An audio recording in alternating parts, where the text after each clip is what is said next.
The views and opinions expressed on any program are those of the producers and/or the persons appearing on the program and do not necessarily reflect the views and opinions of FRC Media, Bristol Community College, or the City of Fall River.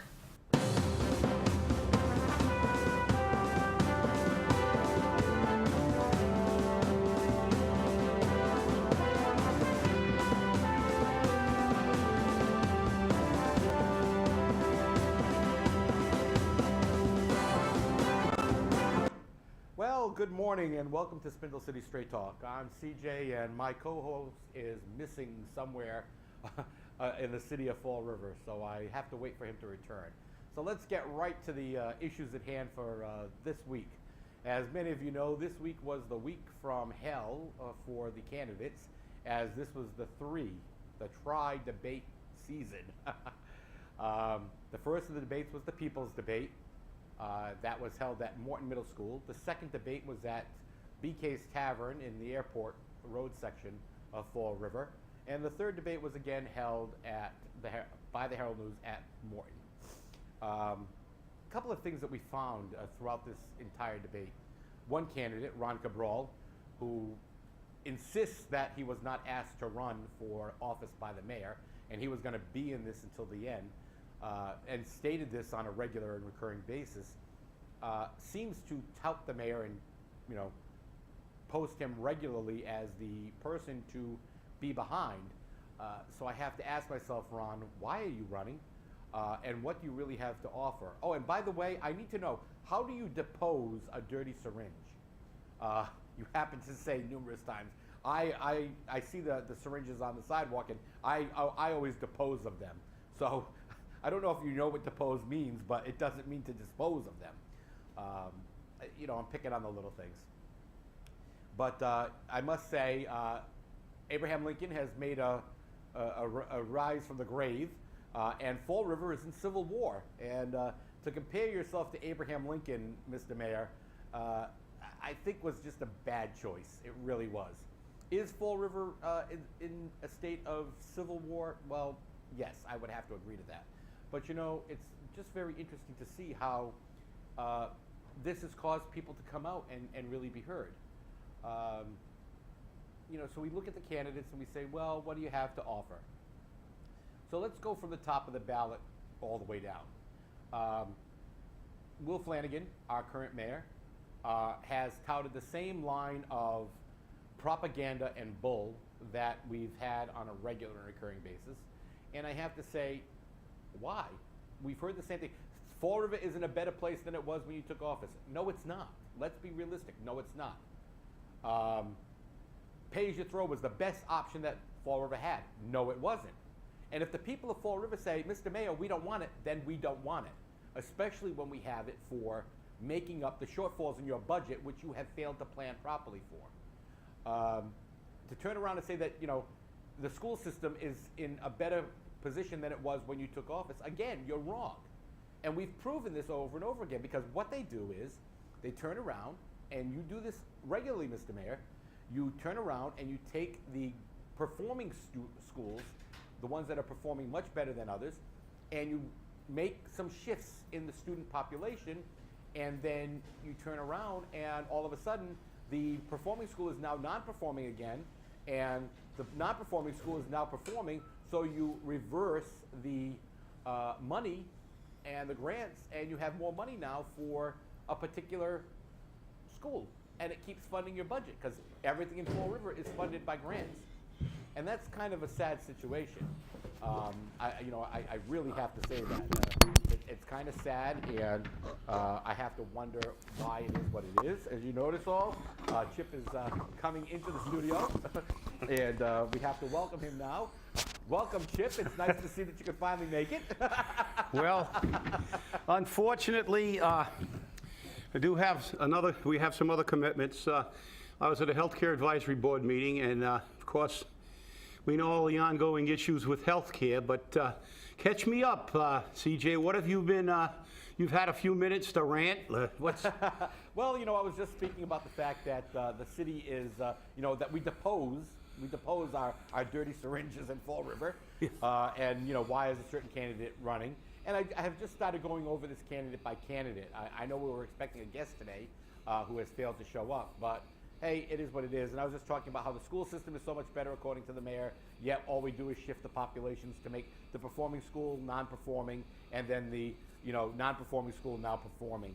But everything is all equated on propaganda, and we know this.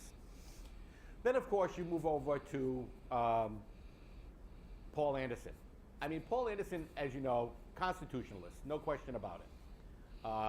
And he has gone over, and he keeps bringing everything back to the national situation, the national politics. National politics does affect Fall River, but not as much as Fall River politics affects the national, the national view. You have to honestly say that because it's very questionable at times. But I think that Paul Anderson would make a better state senator or city councilor than he would a mayor. His constitutional positions are very good. They're very refreshing, but I don't think that that's something Fall River is ready for. You move on from him to Ron Cabral. Enough has been said about that miscreant fiasco mess. He does nothing to instill any confidence in him except to give the mayor all the props and credit that he can. As an alumnus of Bristol Community College, I have to ask you, Ron, please don't say you went here, because nobody's going to want to come here after that.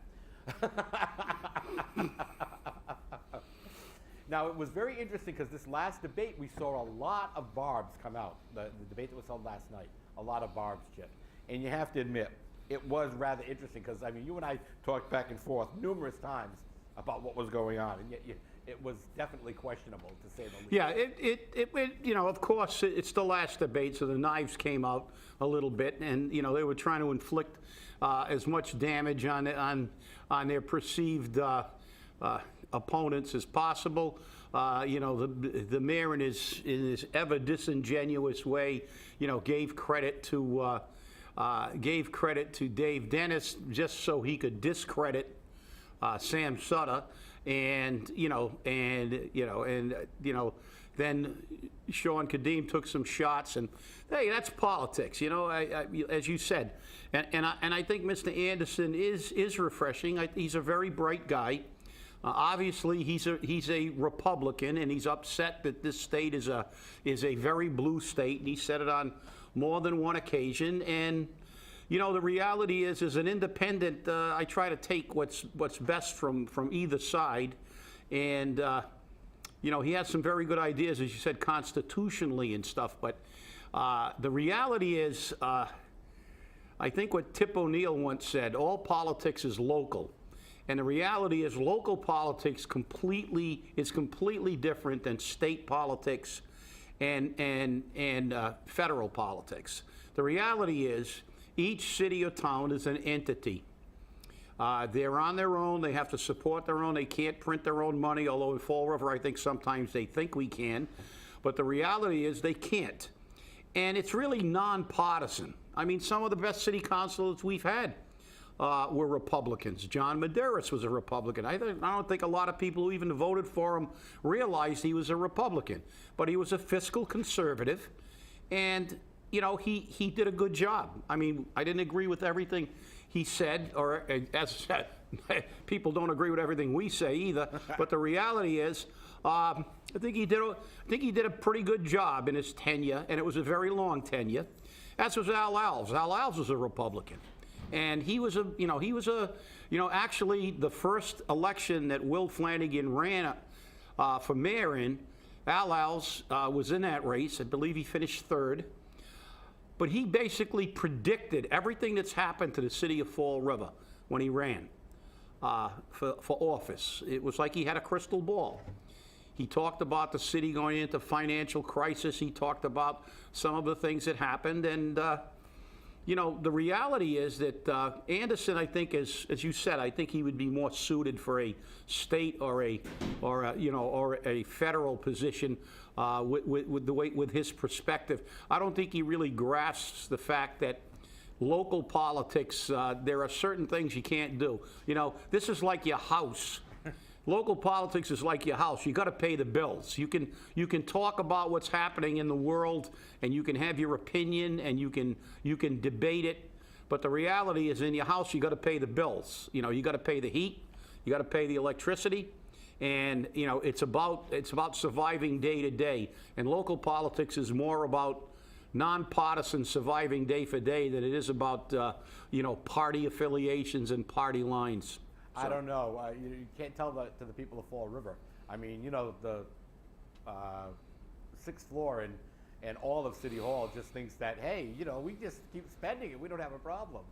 But, you know, it just gets to be funny. But getting back to our candidates, now you've got Mr. Kadim, okay, which books-wise, knowledge-wise, I mean, he has it on the money. I don't agree with the fact that he waited till the last minute to start calling the mayor out on some of the things that he did. I also don't agree with the statement that he made that we have to avoid a full forensic audit. And I have to say that because everyone in Fall River wants one except for the mayor and now Sean Kadim. Is there something hidden that nobody wants anyone to know about? And I'm not saying that there is, but a full forensic audit would show us exactly what's going on in Fall River. Well, you know, as Shakespeare once said, doth protest too much. If you're not in favor of a full forensic audit, it means that obviously there's something you don't want found, because that's what a forensic audit would do. It would find out what money was not properly appropriated. And the reality is Mr. Kadim was the city administrator, so whether he agreed or disagreed, because he has said during the debate that he felt that money was misappropriated by the mayor, but the fact is he was a city administrator, and everybody can have their own opinion.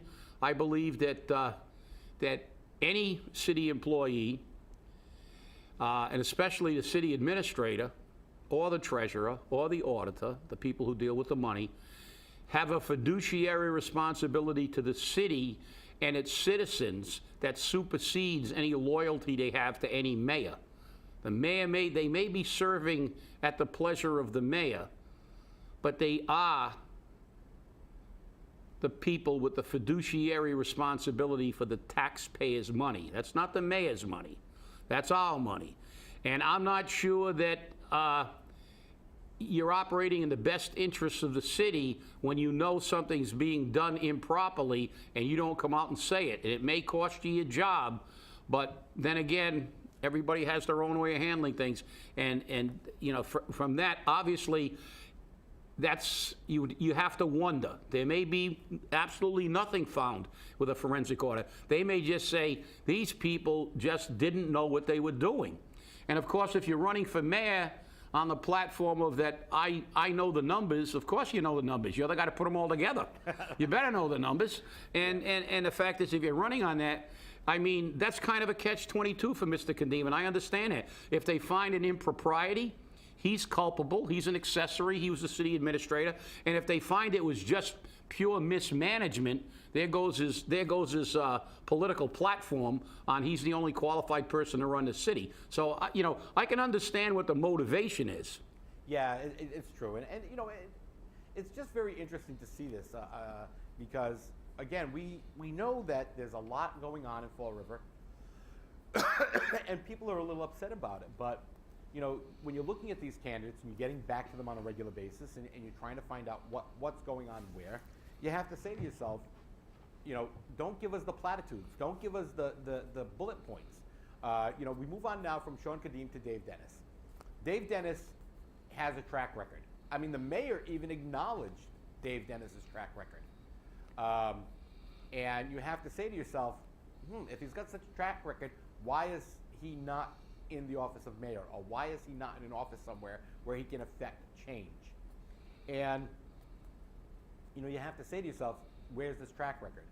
I spoke with Dave Dennis at length about it, and it's in file cabinets in his home, and he has file after file after file of everything that he's done, planned, proposed, and that's wonderful.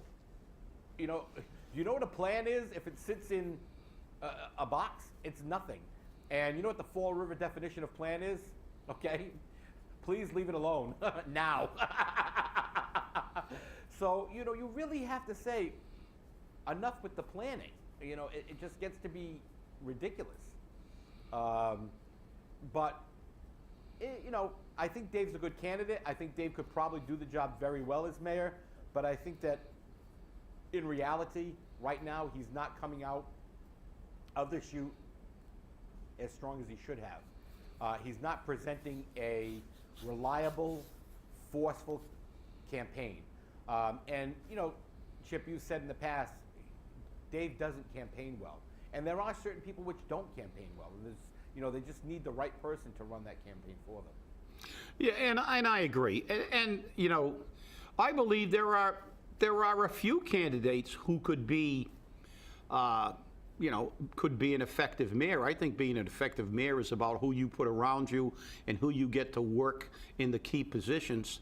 And you oversee, you know, this thing of the mayor has to be the know-all and be-all. You know, a good leader is a man who chooses people who surround him. The President of the United States, and their ability is basically dictated by their cabinet and the people they choose to run government. You can't know everything. You can't be a fiscal expert. You can't be a CPA and a lawyer and you know the head of the water department and the head of the fire department and the police department. You know, there are professionals. There are people with the qualifications, and it's key that you get the people to surround you. Yeah, could Sean Kadim make a, you know, could he do the job? Yeah. Dave Dennis is another one. I believe that Dave's, you know, obviously he's intelligent. He's articulate. I disagree with his fixation on tourism, because I don't, you know, I disagree with his concept that Fall River could be a great tourist attraction, because the reality is, just look at its location. They talk about it being its greatest asset. It's also one of its greatest negative aspects, because we're too close to Newport, Rhode Island, to Cape Cod, to Providence, to Boston. But when people come... Did you hear the moaning and groaning yesterday when Yeah. he turned around and he said, I support the appointment of a full-time economic development Yeah. director and full-time tourism director? I Yeah. mean, I heard the Fall River Office of Economic Development go, yeah! Yeah, well, yeah, but that's the thing. But let's be realistic. If you're coming in from Ohio or Connecticut or anywhere, and you're driving through and you open up your AAA book and you go, okay, Newport, Rhode Island, America's Cup, Thames Street, 12-mile drive, the Great Gatsby. You've got the Cape Cod, another 30 minutes down the road, 35 minutes down the road. You've got Providence. You know, let's face it, tourism is not going to be a major industry in Fall River. There are too many highly prominent tourism destinations very, very close. Now, our ability to get to those destinations centrally, yeah, you could probably say, you know, I might get some people here to use this as a base of operations, but I believe that, you know, to think that tourism is going to become a major industry in Fall River is crazy. But you're right, Dave is a good candidate, and toward the end I will tell you why I feel, you know, what I feel is more important, but it's obvious I feel that you know, look, let's not, we're not going to, there's only one person who's proven he can't be an effective mayor that was on that podium, and that's Will Flanagan. I agree. And, you know, we'll move on now to, you know, our next person on our panel there. And I believe that's Lou Mellum. And enough said. I mean, he has great ideas. He has, you know, a good presence. But again, poor campaigner, really nothing new to offer. Lots of platitude talking, and, you know, just, I'm just moving along. And I think they made that very clear yesterday when it was a question that was proposed by the Herald News, when they said, what would you do if you came upon somebody who was there shooting drugs, you know, shooting up drugs? And, you know, it was like all of them turned around and said, oh, well, I will call the police. Oh, yay! You know, everyone can think, you know. But why are you going to call the cops? You know what? I turn around, I walk by, this is hateful probably, but I turn around and say, hey, if you do it right the first time. Make sure you OD now so you can solve Fall River. And Oh the God, you're going to be the poster child for that's it. Well, but you're right. I think Mellon had some. He brought in some refreshing perspective, but I think he said something very, very important, and a lot of people may have missed it last night. He talked about the salary of the mayor being way out of proportion with what people make in Fall River. He said if he he would cut his salary in half and still make more than about 75 or 80% of the people in Fall River. And I think that's very, very important. I'm not saying that the mayor should make peanuts, but let's remember, when you're sitting in that ivory tower making 120 grand in a city where the average income is 34 for a household, not for an individual, and you as an individual is making 120, and you think about some of the salaries we have in this community, maybe that's where the disconnect comes, that they don't understand what they're doing when they continue to raise taxes and fees. We have school principals that make in excess of I think they all make in excess of $100,000. We have vice principals making $90,000 a year. Yeah, when you're making that kind of money, yeah, the tax rate is low. But when you're trying to feed a family of 4 on a household income of $34,000, a $5 increase, $10 for bags is a lot of money. And I think that Mr. Mellon's reference to the perspective of how much money the mayor makes was a very, very key point. It was. And it's something that we can carry over to all the other city officials. It's true. And again, like I said, he has some very good points, but I really don't think that he's, in line to become mayor. No, well, yeah, that's... Then you got Mike Mioza, okay? And in all fairness to Mike, I mean, great points. He has an extremely large following, has a lot of people out there supporting him, in working very hard. But again, what are you going to do? I hear from all of them, with the Flanagan administration, with the Mioza administration, with the Kadim administration, with the Sutter administration, this, and this. But we need somebody who's going to come in and do that. Mike presents some very good points, and he has some very good ideas.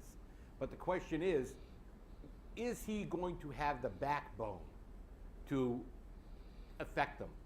And I don't mean walk in there and say to all the department heads, I want all your resignations now, okay? But does he have the backbone to turn around and go up to them and say, you know what, you're saying the pay-as-you-throw has a 98% success rate. Prove it to me. Because I can drive down Pleasant Street or South Main Street and I find black bags dumped all over the streets. So where's the 98% success rate? And in that 98% success rate, are you including all the people who privatize their trash? So you've got to have backbone to hold people accountable. So my question is, will he have that? Yeah, well, I think that's a good question. I mean, he took a position on a budget that and we discussed that when he was a guest here, and I said, we can agree to disagree. I thought I think not supporting the budget, his initial position was the better position. And as far as the pay-as-you-throw, forget it. It's ironic that you said that, because on my way to the Insurance Advisory Committee meeting, I drove by that little, I don't even know, it's kind of I guess you'd call it a park, maybe a mini park. There's a little area with swings and stuff for children to play at the intersection of McGowan and County. I don't know if you're familiar with that area, but I am. And there's a little park there. And as I was driving by, there was a woman dumping her trash in the barrel in the park. So I guess, yeah, she's not dumping her trash in her barrel without a purple bag. She's just dumping her trash in city barrels all over the city in the parks. So, I mean, we all know how ridiculous this thing is. So, but it's just, yeah, you're right. I think that'll get to the point I'll make later, and very quickly, I guess. So let's get to the last thing. The last candidate is Sam Sutter. Here's a man who has tremendous backing, some great ideas, took the district attorney's office and turned it around after taking over for Paul Walsh. But again, city government is not the district attorney's office. Do I think he's capable of this job? Yes. Do I think that he would have a very interesting term as mayor? No doubt about it. And do I think people are going to shake in their boots? No question about it. But again, people have questions, okay? One of which is, are we going to see anything different? Are we going to see the same political hacks all getting jobs? Are we going to see people making the beeline from the DA's office to the 6th floor or to Government Center? What's going to happen? And those are serious questions people are asking. Yeah, you're right. And I think they're justifiable in a way, but in a way I'm not sure because, the reality is, let me get it out now so I don't run out of time. Regardless, and I said, there are people there who could do the job. I think most of those people are intelligent enough, and articulate enough and have a good enough background. I mean, I believe Mr. Anderson's a lawyer, as is Dennis, and as Sam Sutter. And, we have people with business backgrounds. We have people with legal backgrounds. We have people with enough intelligence to run the city if they pick the right people, and I think that's the key. And I think whoever's the mayor, if they're going to be effective, is going to have to come in, make some very, very hard decisions. And it takes a true leader to take a city that's in this kind of trouble and turn it around effectively. You can't vacillate, you can't procrastinate, you have to get right to it. And you're going to need that kind of personality trait. But as far as bringing people in and the same old political, blah, blah, blah, well, that can be true. It can also be untrue. If you have a quality person that has a lot of experience and very good at his job, and he drags them over here I'm not going to complain. If you bring an incompetent who doesn't have any qualifications, as we have seen with our city now, where you fire a city planner who's been doing a great job for 20 years and you hire someone with no experience, give her an assistant, and let her take 6 months off on maternity leave, well, now you can complain. Because the fact is, I don't care who he brings in or who any candidate brings in, as long as those people can do the job. To me, pointing the finger and saying, oh, look, the same old political hacks. Bottom line is, if you bring in somebody who's good at what they do and they're doing the job, I don't care where they came from. That's the reality. The reality is that's BS. It's about job performance. Just like I said, when you choose a mayor, you choose somebody who can do the job, not somebody that you want to have a beer with or a hamburger with. It's not about liking the person. It's like hiring a guy to fix your car. You hire a guy who can fix the car. Well, Chip, I'll tell you now, it's going to be interesting. This is our last show before the election on Tuesday, and here's what I'm looking at. I would say the bottom 3 or 4 candidates are going to be at the bottom. I believe it's going to be Ron Cabral. I think that you're going to have Lou Mellon and Paul Anderson also at that bottom of the tree. I think that after that, you're going to see the top 5. I think that of that top 5, I'm predicting that you're probably going to see Dave Dennis at the bottom. You're going to move up. I believe Sean Kadim is going to come in from there. And out of the top 3, I firmly believe you're going to look at the mayor, Mike Maioza, and Sam Sutter. I think Sam Sutter and the mayor are pretty much at the top of the line, and I'm looking at probably Sam Sutter coming in first. Well, we'll see, but what I would like to see is a very, very good turnout, because I heard the mayor at the debate whining about 70% of the vote. What is he going to use for an excuse if we have more people turn out to this special election than elected him and he gets 30% or 28%? Vote. Everybody vote. No excuses. It's going to be interesting. December 16th. They're predicting a 30% turnout. I don't predict that high, but thank you for watching. Don't be a silent taxpayer. Vote on December 16th. Let's make it a 80% turnout. Definitely.